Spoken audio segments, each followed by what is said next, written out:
take projection.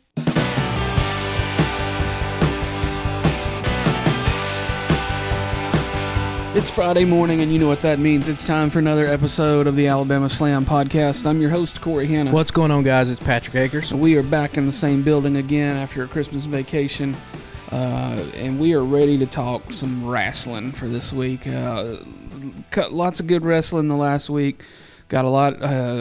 Looks like a fire episode of Dynamite next Wednesday.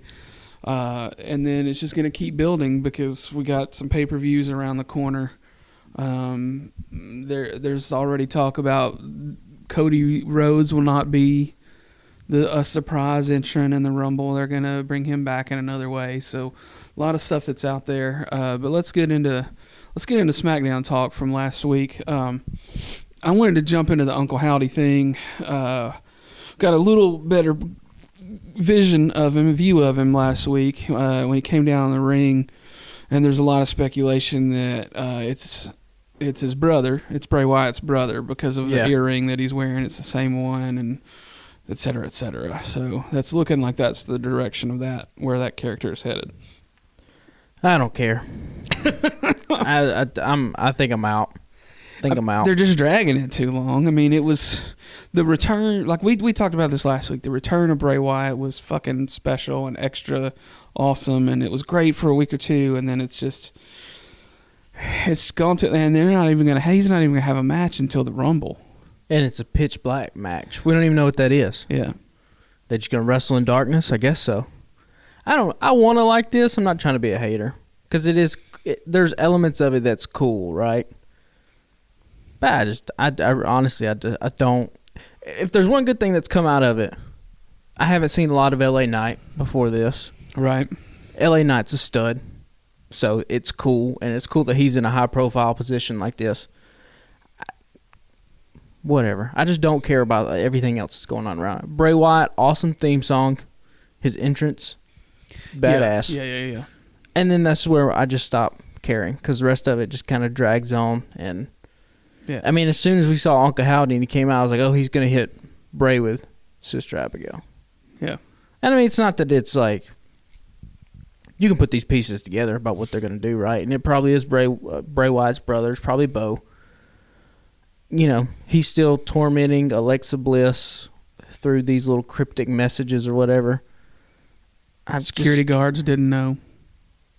They weren't in on the show the other night, apparently. That was the funniest thing on Monday Night Raw, where Alexa Bliss sees the man in the mask standing by the barricade, and the security guard is just in the corner trying to get the guy to sit down. Where the security guard has to be pulled down, like, hey, he's a part of the show, man. Yeah. Like, y'all can joke on AEW all you want, but I bet they probably would have the wherewithal to tell the security folks around the corners that, hey, this dude's going to jump up in a mask. He's dedicated, though. He's in on it. That man is dedicated. He knows. Yeah, he probably got paid $20 to be there. Yeah, anyway, I mean, Bray Wyatt, though, I mean, we'll talk about the pitch black match when it happens at the Rumble, but, like, also I love that it's sponsored, has a corporate sponsor, like the Mountain Dew pitch black match. And I almost tweeted this, but I was like, I would love to see, like, the Waffle House 1 a.m. brawl with butter knives, chairs, and Creedence Clearwater Revival's playing on a jukebox. I see a bad moon rising. It's just the Waffle House 1 a.m. brawl. Both competitors are like a little drunk and tipsy and all this stuff. That would be. Those are the kind of corporate sponsorships I want to see. That could happen in AEW, probably not in WWE or GCW or something. Yeah, something like that. Or somebody throws a chair. That's a good idea. Yeah. Shout out. Roy Wood's been on the Waffle House fight stuff lately on Twitter. He's been fun following that saga. Waffle House fights are great, man. Yeah. They're the best. We were talking about this at lunch. Like, I've been to Waffle House 3 times for my birthday dinner. I love that place. Yeah. Didn't you say they sometimes ask applicants if they think they can handle themselves? Yeah, I was going down a Reddit rabbit hole of Waffle House stuff, and one guy was like, the first question they asked me is, do you think you could handle yourself in a fight?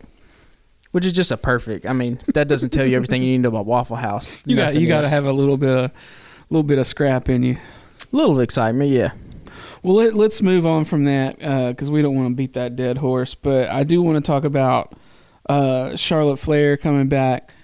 People laugh and shit on because she comes back. Of course, she immediately gets the title.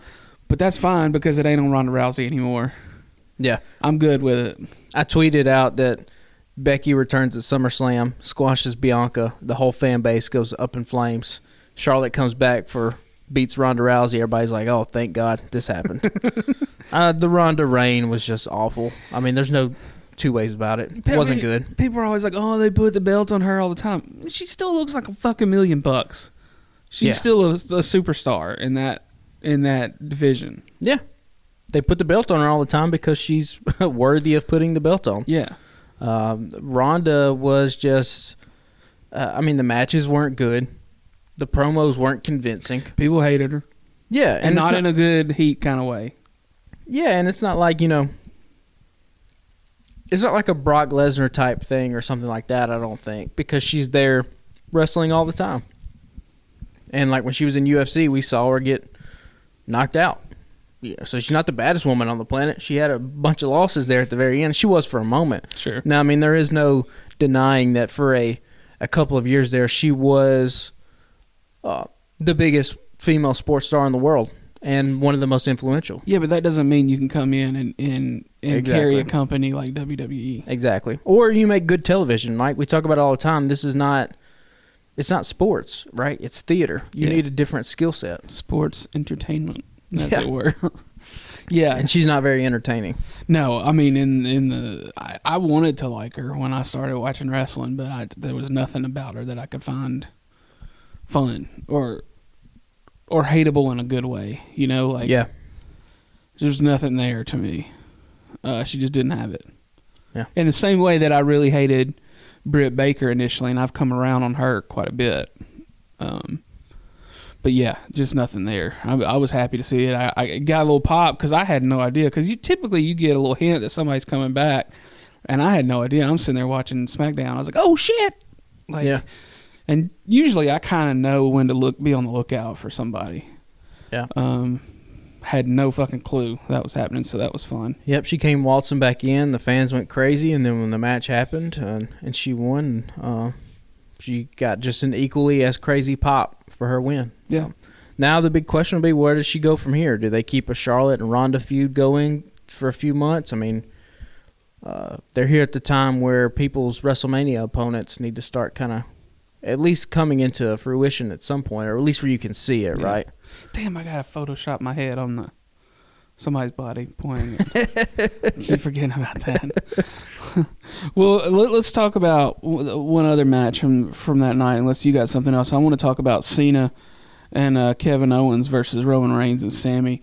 I think I had this built up too much in my head. I should have thought about it. Cena hasn't wrestled in over a year, or at least on TV in over a year. I don't think he's been in any matches at all, probably, right, this year? No, if he wasn't on TV. I don't know. I guess I wanted more out of it. I felt like it was anticlimactic. I got the point of it, but it just didn't check the boxes like I wanted to, and that's on me. I'll take that responsibility. But yeah, that's kind of where I am on it. What'd you think? I think that was a similar reaction a lot of people had, just because here you have John Cena coming back. He's in a match with Roman Reigns, the biggest star in the company. Kevin Owens and Sami Zayn are both thrown into the mix. They have their history there. Zayn is the most over wrestler in the world right now. Yeah, there's not a bigger... He's not a babyface, technically, but he is. He's beloved by the fans. So I think there were high expectations, and yeah, this was... it was fine. There really wasn't anything coming out of this other than the fact that, now Roman Reigns is looking at Sami Zayn a little bit sideways because Sami cost him the match. He got the pin. Looking like it's probably going to be Reigns and Kevin Owens at Rumble and Reigns and Sami at whatever's in February, Elimination Chamber or whatever. So, it was fine. It was good to see Cena back. Yeah. That crowd was loud as hell that entire time. Yeah. And I tweeted this too. Maybe somewhat of a hot take, I don't know. John Cena's entrance music, when it doesn't have the Cena sucks from the fans going it. That's the best entrance song of all time. It's that and remember we had this prompt a couple weeks ago or a couple months ago. It's that and it's Mark Henry's song. Yeah. I mean, I still think, for me personally, doesn't get a lot better than Stone Cold Glass Break. But the Stone Cold is repetitive. And once the glass break happens and the initial thing of the crowd comes up, dun, dun, dun, dun, dun. It's just that for 3 minutes. I love it though. The Cena thing, he's rapping, he's got lyrics. There's a horn section. I love a horn section. Anytime you can put a horn section anywhere. The lyrics are like, if you read the lyrics to John Cena's song, they make no sense. But like that was like I don't know that I've ever heard them all the way. That was the mid 2000s. Like the man's entrance song hasn't changed. And I love how he talks to the camera, does the little salute, runs down the ramp. It's great. Yeah, I mean, John it's Cena's a great cool, entrance. man. He's the best. I mean, I'm not taking anything away from it. His entrance song's better though. We have to. It's time to appreciate John Cena and all his glory and everything that's about him, and we have to let go of some of our old biases that we've had for the Attitude Era. John Cena's entrance song, the horn, is better than Stone Cold. Here's what I want you to do for me. Write down top 3 Cena matches in your opinion, and just write them down for me, and I'll watch them as some homework on Cena, because I haven't watched a ton of Cena matches, because you boys, as you know, fixing to have some more time on my hands, so I'll go in and try to watch some of them. I'll give you some. We'll have to put John Cena versus RVD One Night Stand on there. That'd be my number 1, just because they were in Hammerstein Ballroom, ECW Stomping Grounds. It was rated. It was a rated TV MA pay-per-view. Like the fans were cussing. It was a fantastic experience. Yeah. That's a great John Cena match. One of the few big time matches that he loses. By the way, he loses that match to RVD. Probably because if John Cena would have won, half that crowd would have jumped the barricade and probably beat Cena's ass.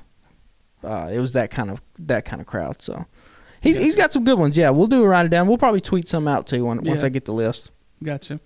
Well, I know there's something from Raw you want to talk about for sure. Raw's a 3-hour broadcast. It has great performers up and down the card. You got people like Bianca and Becky Lynch and Bayley and Austin Theory and Bobby Lashley. And the only son of a bitch that I cared about from that 3-hour broadcast was Dominic Mysterio. This man has transformed into the most entertaining thing on Monday Night Raw.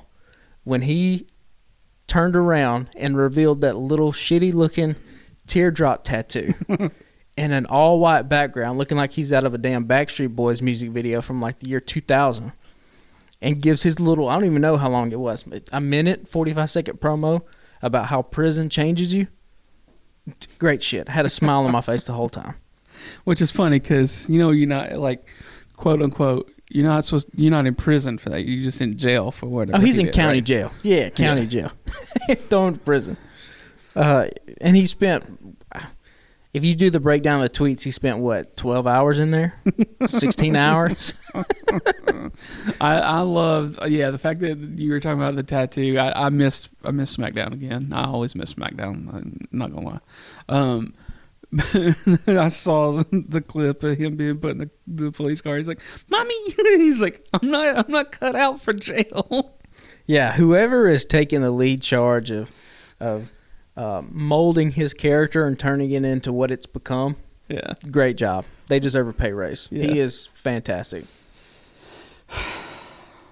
I love it. I need to look that up now that you talked about the. You got to see tattoo. It. Just the reveal where it's a profile shot and then he turns to the camera and the teardrop tattoo. Yeah. Fantastic stuff. Well, unless you've got more WWE stuff for the week, I want to move on into Dynamite because I know we spent. I thought it was going to be a short episode last week, and we ended up running a little longer with. We just got into things, but they start off hot last night with Ricky Starks versus Chris Jericho. Loved it. It's everything I thought it would be. I kind of thought after you and I talked yesterday, though, that they would do a thing because I was like, they're probably not going to. I was like, I thought, to me, the clear thing would be have Starks pin Jericho. Jericho loses another match, and then he starts kind of a downward spiral thing with this character or whatever. But then you're like, well, they might have they might run interference with, some of the JAS or whatever. They didn't do that, but they did do the beatdown afterward where the JAS got involved. Well, Ricky took a baseball bat. Yeah. And kicked out of it. Yeah. When I saw the baseball bat, I was like, oh, okay, this is what. And then when he kicked out, I was like, oh, they have real high hopes for Ricky Starks in 2023. Or else you wouldn't do it like that. You'd drag this out. So, I mean, good for Ricky that people believe in him that much. I mean, that's a hell of a spot in a legend like Jericho. You beat him, but not only that you beat him, but in the way that you beat him, right? You get put in the walls of Jericho. You make it to the ropes. They hit you with a baseball bat. You overcome everything. Like that's rocket ship to the back type of push that Ricky's getting, and he's deserving of it. And the fans clearly love him. So yeah, somebody that's in for a big 2023. It's that guy. That guy right there. He also got like a special little entrance video. Yeah. I thought that was new. I wasn't real sure. Yeah, they've done little special things like that with him before, but that looked like one that might run, like how like when Goldust would have that little special, it would go full screen for a little bit and then dissolve out. It looks like it's going to be that kind of thing for Ricky Starks. Brand new set, by the way. Yeah, new look. Good. Looked good. Looked awesome. The crowd was lit well. Crowd was hyped all night though too. Besides being lit well, they were lit. Like they were in it. Yeah, when AEW has a lot of really good matches and they have an electric crowd like that, it's just such an entertaining 2 hours to watch. Now the stories might not be there the way that they are on like SmackDown, but there's no other promotion in America that's topping AEW in terms of in-ring action on week to week when they're really humming. Yeah, and last night was a hummer. Yeah, last night was really, really amazing to watch. Yeah, good quality match to start the show off. Never mad at that. And then, next up there was the Hangman Page health update. And then Mox comes out. I don't think anybody believes that Hangman's not cleared yet. But I know they got to keep that storyline going. I wonder if somebody, and these are the little like nerdy things that I noticed. I wonder if somebody has told the performers, hey, stop taking the fucking microphone out of Tony's hands until somebody else comes in here and interrupts you. Because, yeah, Tony was in the ring and just held the microphone and Hangman talked into it. And then when Moxley came out, Tony left. That was a pet peeve of mine for a while. Yeah. Where, like, Tony would just do the thing, and then the person would just rip the microphone from their hand. Like, well, why the hell is Tony out there? What's Tony doing? Yeah. Yeah, so, anyway, like I said, nerdy little things that I noticed. But, this promo was obviously plagued by audio issues, which didn't come across on television. No. We could hear both Hangman and Moxley, but apparently the people in the crowd couldn't hear Hangman at all. And then finally got adamant about it once Moxley started talking. And then we get another F-bomb from Moxley. Then he goes with the cheap, let's go Seahawks. Let's get it back on track to get the crowd back on their side. Just great stuff. These are two of your guys.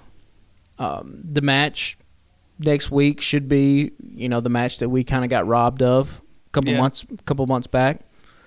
So I'm down with it. That LA show is looking to be quite the card. Yeah.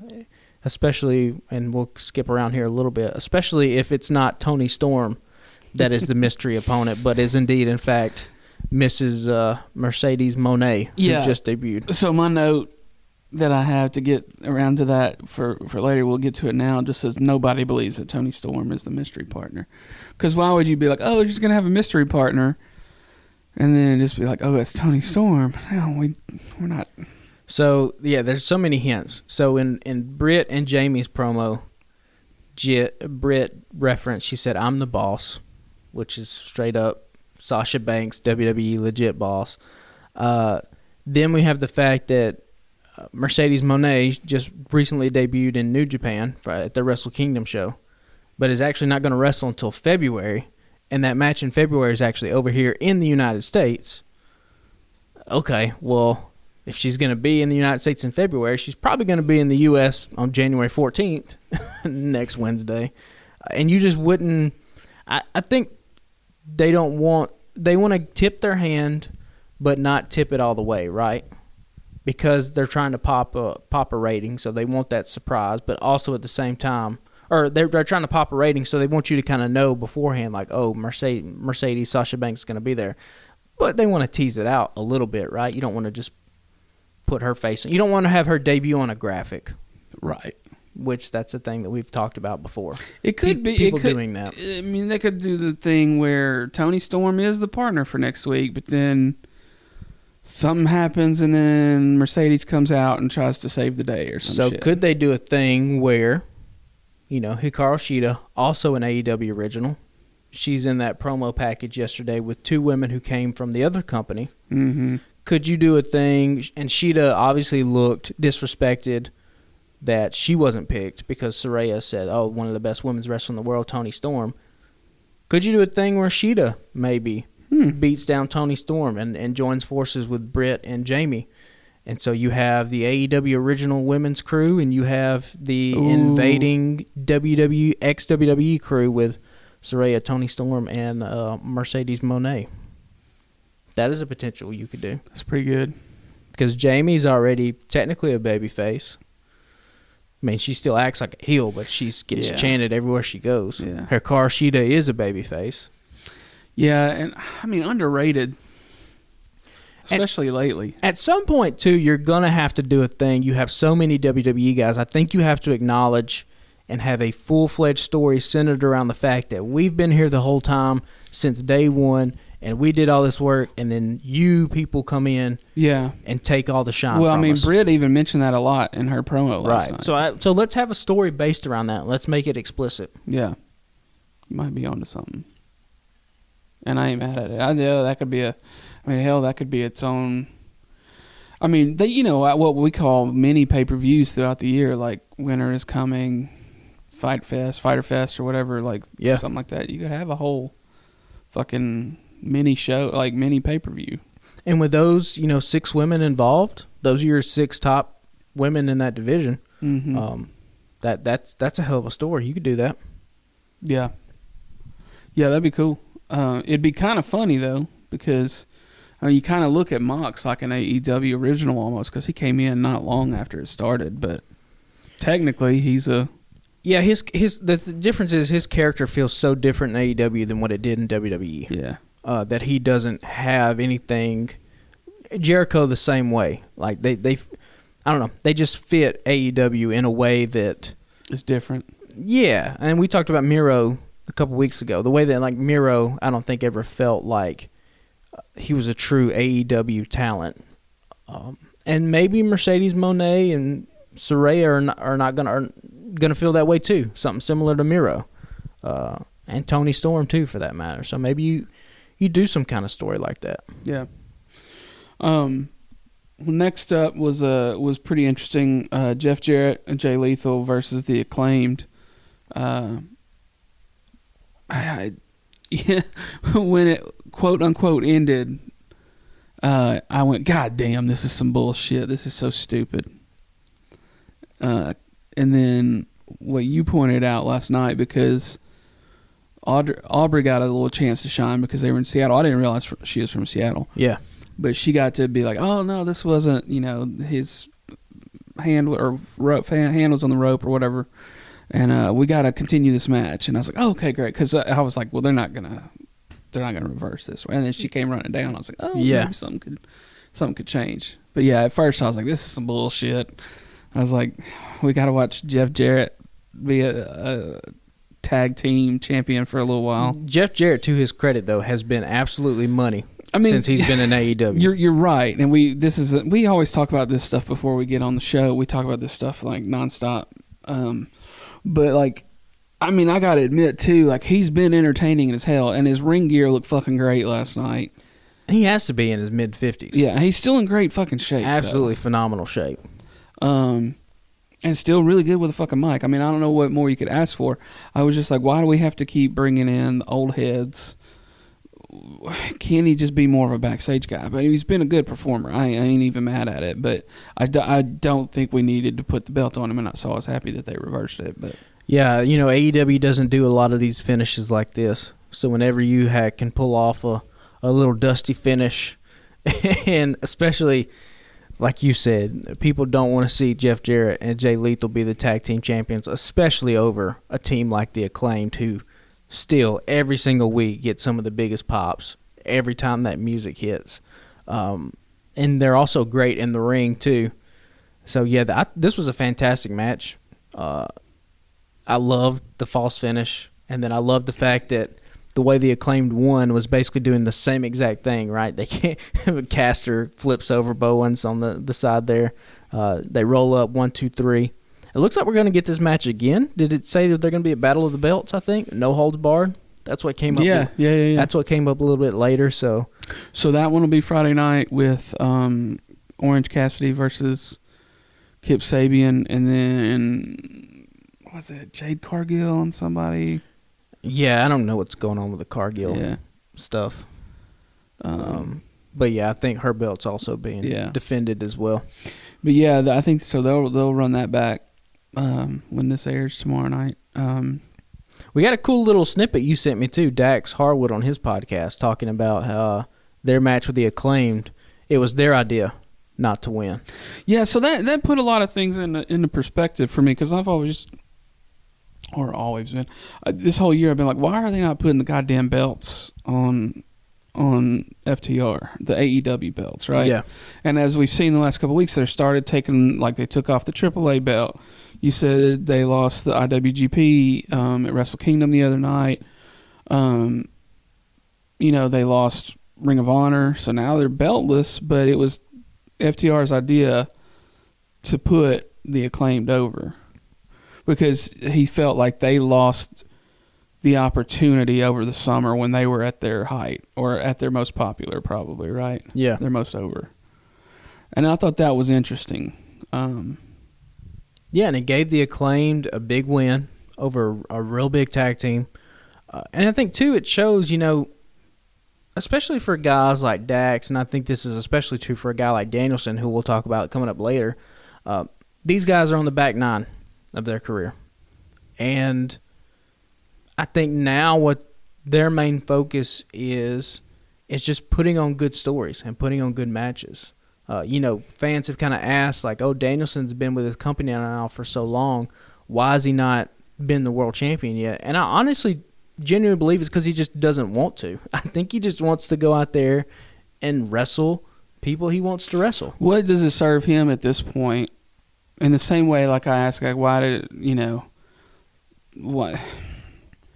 To have the belt on the Ring of Honor belt on Jericho for so long, like, what point would it serve to have the world championship on Danielson? Like it does nothing for him. Like, he's been a WWE champion for a while, like a couple different times, different championships. Like, yeah, I think what you said to before is, like, there's a lot of things that he still wants to do in terms of the art form.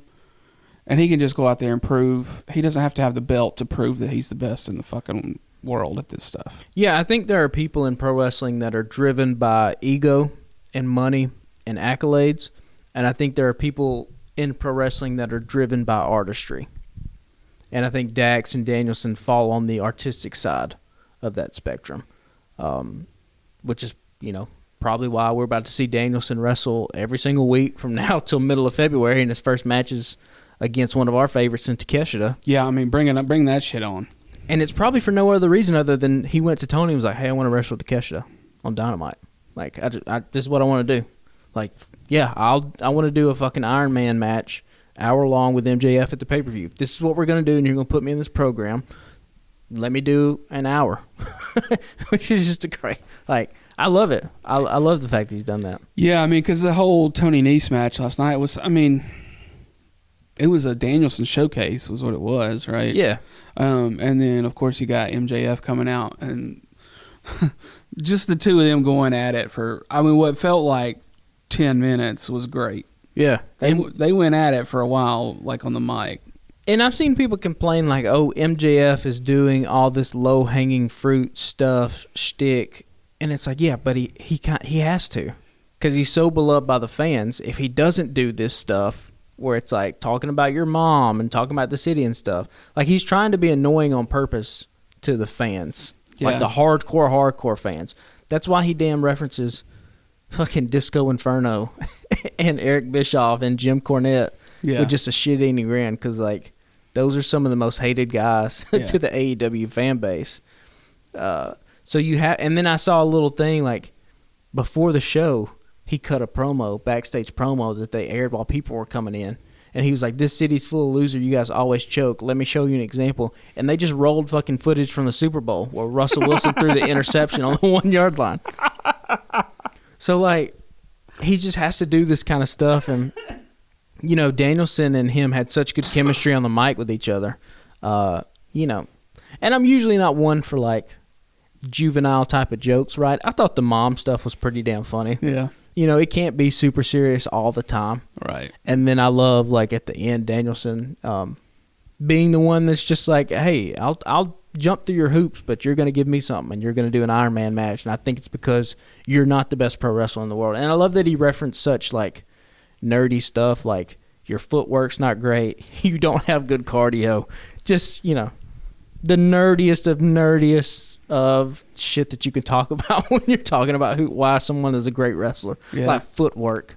Like, it's, it was great. I got a chuckle when he said your cardio's not great, because all I could think about was who was the guy last year on Twitter was like, "You don't have the cholesterol to be out here." Oh yeah, I can never remember that guy's name. I forgot my man's name, but that's all I could think about when he was like, "You don't have good cardio."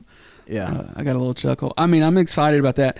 I'm a little frustrated that MJF has always got people jumping through hoops, but I get it that it gave Danielson the opportunity to set the stipulation, and that's a classic Danielson wanting to do the 60-minute match. And yeah. I mean, it'll be a showcase for MJF too.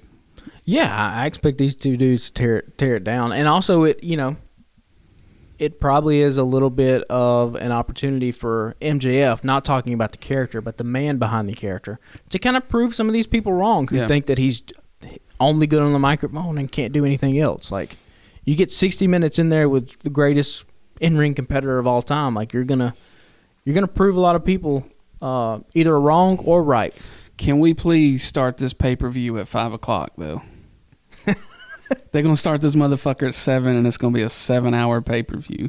There's no way if you're going to do an hour, there's no way it can have that many matches, though, right? You kind of parse some of it down. I mean, it'll probably still be 4 hours, but there's no way you can have 9 matches on the card. Yeah, you can't. There ain't no way. Not with an hour, no. They tried to get so many people in that last pay-per-view. Yeah. Which means if they do an hour long, I mean, they'll probably run it 50-something. Well, they'll do a full hour. If they run a full hour, people like Eddie Kingston are going to get left out, which he hasn't even been around in a minute. Is he injured? I mean, I don't know. This is the classic AEW, like, some guys just disappear for a little bit. Maybe we'll see him on Rampage. I don't know. Yeah. Some people get left off, but that'll be a good show. I mean, Danielson and MJF for an hour would be worth the price of the pay-per-view. Absolutely. Yeah. Yeah, I think we can move on from them if unless you got something else we need to cover. No. Also, real quick, I love how MJF lets the baby faces get stuff off on him. I mean, that's such a... Yeah. Because he's so confident in his ability on the microphone. Like, you talk about my mom, and I'll play up the fact that I'm so offended. Or I'll run back to the commentary booth, like, so stupid looking. Yeah. Like, just being willing to play the fool as a heel is a underrated trait that makes you a real good one. So I can keep singing MJF's praises all day, but yeah, we can move on. So we can do a quick hitter on the next one. AR Fox versus Swerve Strickland. I thought he killed AR Fox with that Death Valley driver on the fucking apron. That is a hell of a bump to take. And he cannot be feeling good. My man, when he woke up in the morning. Today. Yeah. It was That was rough. I fucking love Swerve Strickland though. I wish they gave him we've talked about it a couple times now. I wish they would have given him two dudes that weren't Parker Boudreaux and, as what did Taz call the other guy? Painted face henchman. Yeah. I think one time he called him Tattoo Face Jones. Like, just anybody else but those two guys. But man, when he just walked out and was walking down the ramp with his music that I feel like was at a little bit of a slower tempo, a little bit more bass heavy, his entrance music, and with that jacket, you can imagine. Like, here's a true test of any guy and whether you think he or she is going to be a true superstar. Is that when they come out from the curtain or walk down the ramp, could you see the world title being around their waist at some point? And if it doesn't look right, there probably can't be a star. Swerve Strickland looks like it's only a matter of time before that title goes around his waist. Yeah, definitely. At some point. I mean, he could have one of them for sure. He has so much swagger and charisma that whenever he pops on the screen, your eyes immediately go to him. Yeah. And that's just a quality you just can't teach. I don't know if this was something new or if it's just something that I noticed last night. I mean, maybe he's done it a bunch, but like, I feel like he didn't show his teeth or his mouth a lot. And then last night when, he got up on the top rope, like he very slowly opened his mouth real wide to expose his grill. Yeah. And I thought that was neat. I thought that was a cool touch. Little nuances. I've always talked about, I've wondered where Swerve got his movement from in the ring because he moves in such a unique way. And watching him and A.R. Fox in the ring last night, A.R. Fox is a couple years older. I was like, oh, that's where he got it from. He just got it from A.R. Fox because they look very similar. Yeah. Kind of lanky guys, a little bit tall, but just like a herky-jerky movement thing. So, this was a great match for as short as what it was. Swerve's fucking stomp from the top just looks awesome. Yeah, that was brutal as shit. Yeah. Coming after that Death Valley driver. Looks great. Another Seattle guy got to win. That was a theme. Yeah. Yeah, so Danielson, Swerve, Aubrey, and segue. And our main event, yeah. Darby Allin versus Samoa Joe. I thought it was smart to start a lot of the action before the bell was rung, Darby fucking cracking him with the trucks of the skateboard. Yep. Getting revenge. Yeah. Beat the living fuck out of him before the bell even rang. I forgot what the move is called. I knew this name 30 years ago. But when he jumped off the stage, and you know how you jump off of something and then land on your board midair and then land on the ground? Well, he did that shit and landed on Joe's back. Oh, yeah. You could tell he kind of lightened up, when he hit his back and kind of jumped off.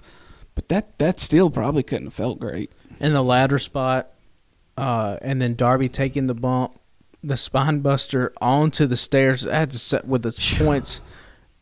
Again, the bumps these guys are taking. It's just when that bump happened and Samoa Joe hit him, I visibly or audibly in my house just went, "Oh shit!" Yeah, because I know a little bit what that feels like, and it does not feel good. Now I've never taken a bump like that. I hadn't seen many people ever take a bump like that on the stairs that kind of way. But Darby has such a handle on just who that character is, to the point to where he's locked in. Everything he does, when he's fighting from underneath, he looks like he's literally fighting for his life. I mean, yeah. And a lot, he plays the underdog and plays undersized really well. But undersized, Spike Dudley played an undersized character. But you never thought that Spike Dudley could, rise above and, slay the giant, right? Darby feels like he could do that, and it's probably because of the face paint. Yeah, I think and some of the movesets and stuff. They've done a good job with that, in that, where you never really felt like, oh, well, Marco Stunt might really beat a motherfucker up. Yeah. Because there wasn't anything there to placate to that character. But with Darby, you get the vignettes and him jumping off a fucking 50-foot building with a skateboard, or jumping a house with a car, or shit like that. There's more of that. This man don't give a fuck vibe. Yeah, he'll literally throw his entire body Yeah. into somebody. And from year one, they've been like, he has a high pain tolerance. Okay. Well, Samoa Joe can beat the fuck out of him for 10 minutes, and then he'll find somewhere to try to fight back. He's not going to just roll over. Yeah. I think that's been really smart that they've built that with him. So it was nice to see him get the win last night, and Sting coming out at the end I thought was great. I was a tad bit surprised, but then in hindsight, I was like, okay, well, I guess now, because the world title changes hands so infrequently, they're just going to use the TNT title every 2 to 3 months to just pop the crowd and just have somebody else win it, just to have a title changing hands. Yeah. And so if that's how you're going to use it in 2023 and going forward, then there's no better way than in Seattle with the hometown kid getting the win. And they were, like we said, clearly into it last night. Yeah. And then I love, him,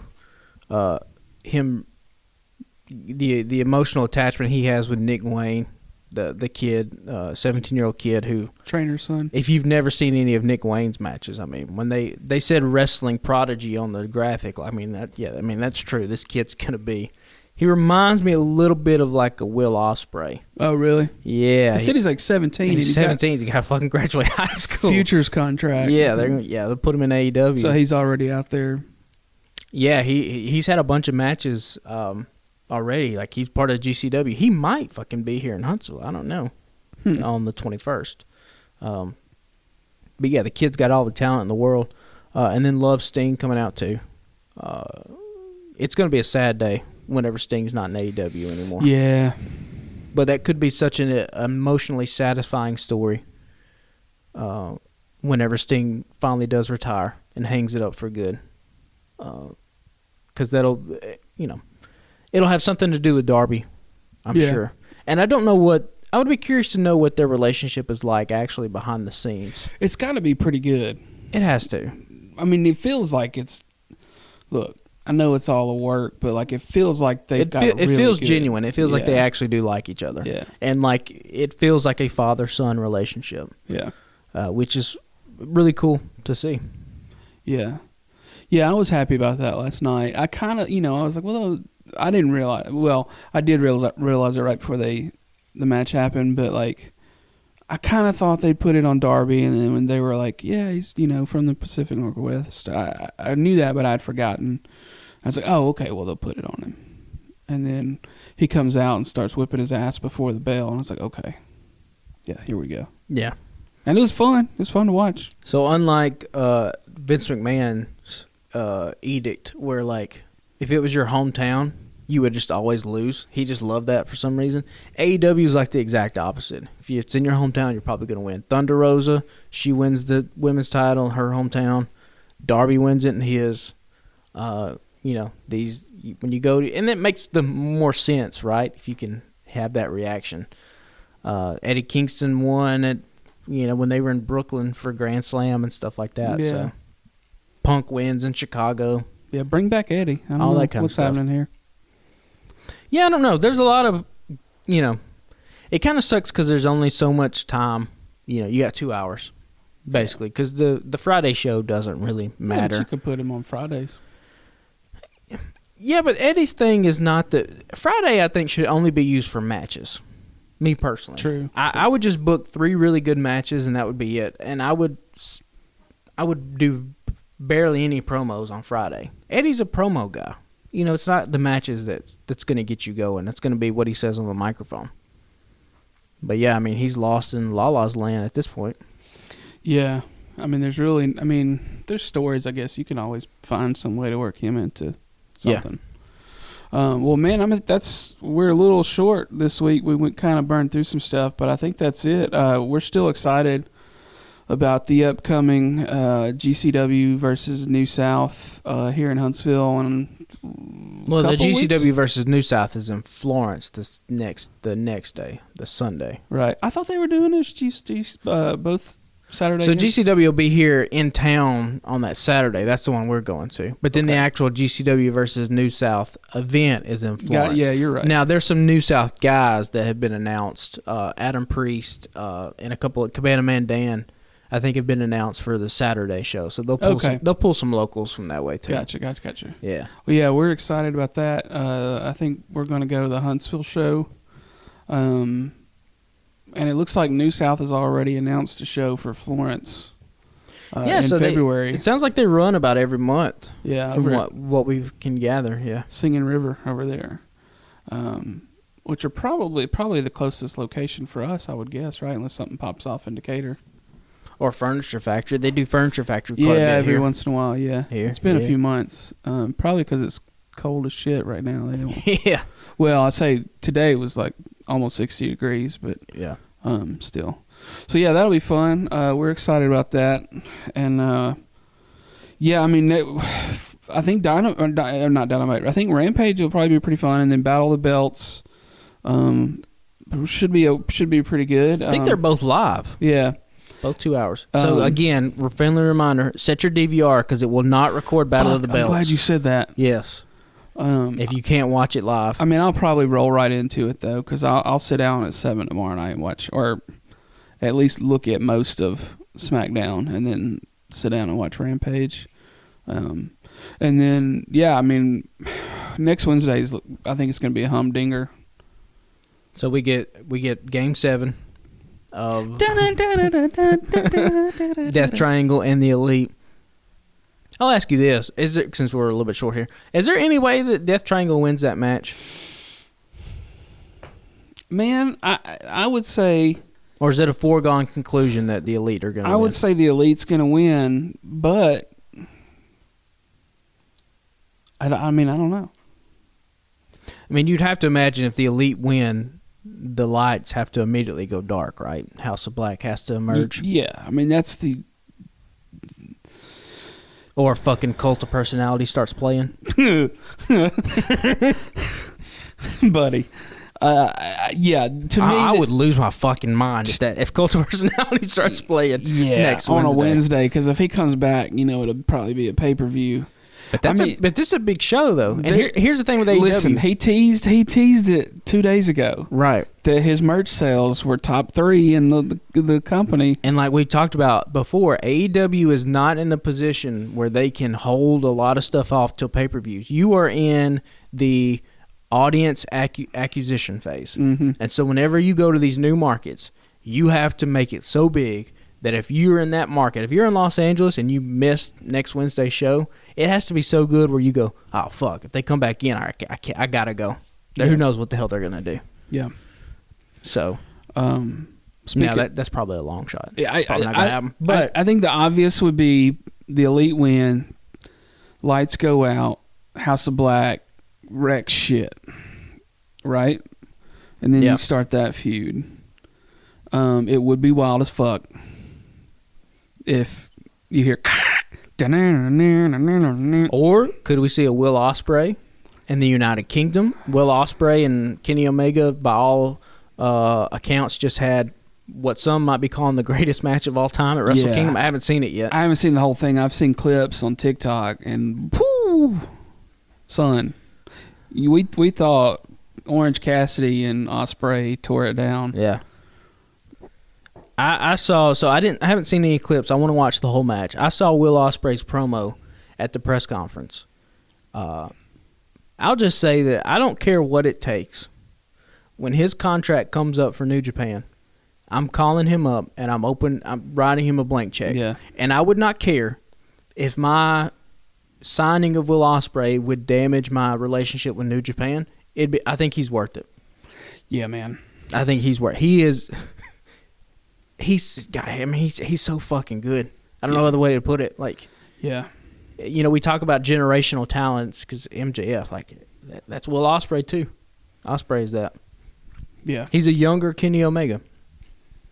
That's why they had the match. I do want to point this out, totally unrelated to anything that we're talking about. I was on watching YouTube, or not watching YouTube. I've got YouTube bookmarked on my computer across the hall here from you. And, it'll generate stuff for you to look at based on shit that you've watched or whatever. Before. Yeah. And I looked down, I was like, oh, it's Matt Jackson. Nope, Steve Earle from Copperhead Road. Have you ever noticed the similarities? No, I haven't. I'm going to do a side. I'm going to do a side by side. You have to put that on Twitter and let the listeners decide. I will. I think Steve Earle could be their daddy. Okay. And it's the headband and the long hair. Yeah. You can smell the whiskey burning down on Copperhead Road. If you say so. I've never made that connection. I should have called you in there and be like, look. Yeah. But I'll tweet it out. I have seen a lot of people make the connection that Wheeler Yuta looks like a full-grown version of Superhuman, if you are familiar with Superhuman. I don't know. Man. Superhuman is a YouTuber who, how do I describe him? He's in his backyard, and he's got a couple catchphrases, and then he just jumps off on a bunch of crazy shit like mouse traps or microwaves or, glass or...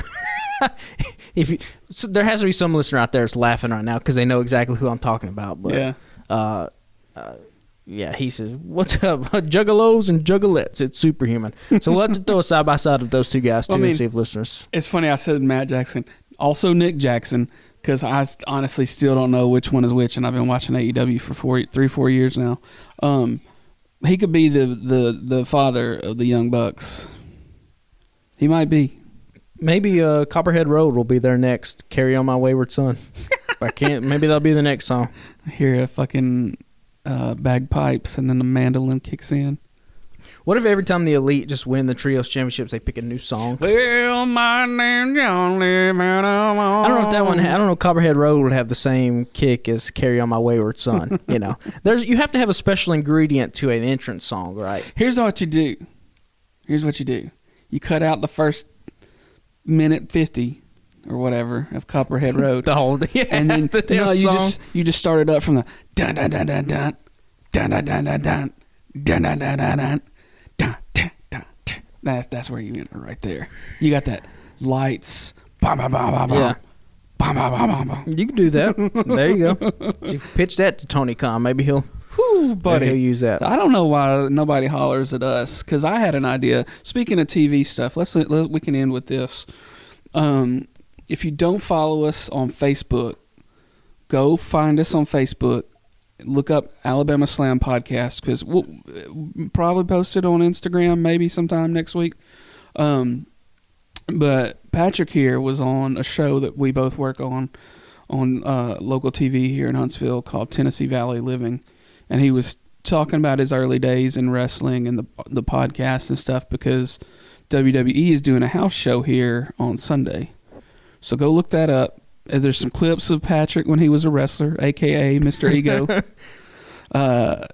So, yeah, that's on Facebook right now. I shared it from the Tennessee Valley Living page a couple hours ago. So it's up there now. You already got a shout-out from Adam Neal.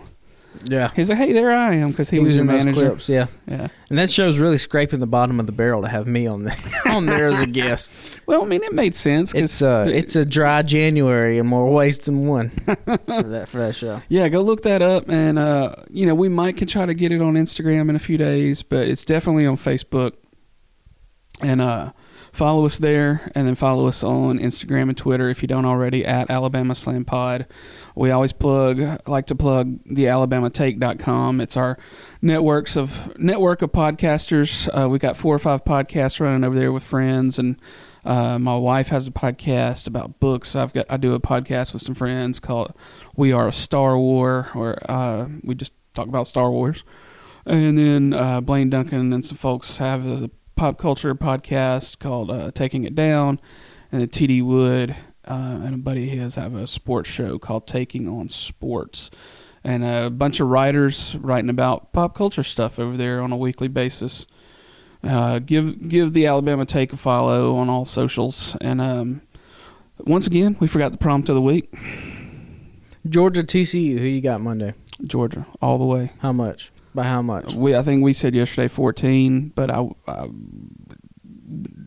honestly think it could be more than that. We had 2 just all-time classic semifinal games, which means, just based off chance alone, this is probably going to be the worst national championship game of all time. Yeah, I think Georgia beats. What was that Bama and Notre Dame game? What was that score? like 55-10. Yeah, some shit like Just that. like TCU might not score one Yeah. day. Yeah. It could be rough. Could be rough. Grandpa Bennett will be 25 with 2 national championships, and the old women at the retirement home in his aqua gymnastics class are going to just be over the moon. That happened. It'll be good for that because my man's can go to the league, and then he won't have to worry about if he doesn't go to the league. He'll already be like 26, so you have to find him a job because he can't be on his parents' insurance no more. He can't go to the league. He ain't that good. He's the worst player on that team. He got a bunch of studs He got around a lot him. of studs around him. Yeah. But he's gonna be 26 and can't be on his folks' insurance no more, so you got to get a job, Stetson. Yeah. All right, well, y'all follow us, give us a holler. Hopefully, I think it'll be really fun week for wrestling. And we'll be back next week to holler at you and recap what should be a banger of an episode of Dynamite next Wednesday night. And signing off, we'll say that you could smell the whiskey burning down on Copperhead Road. Later, guys.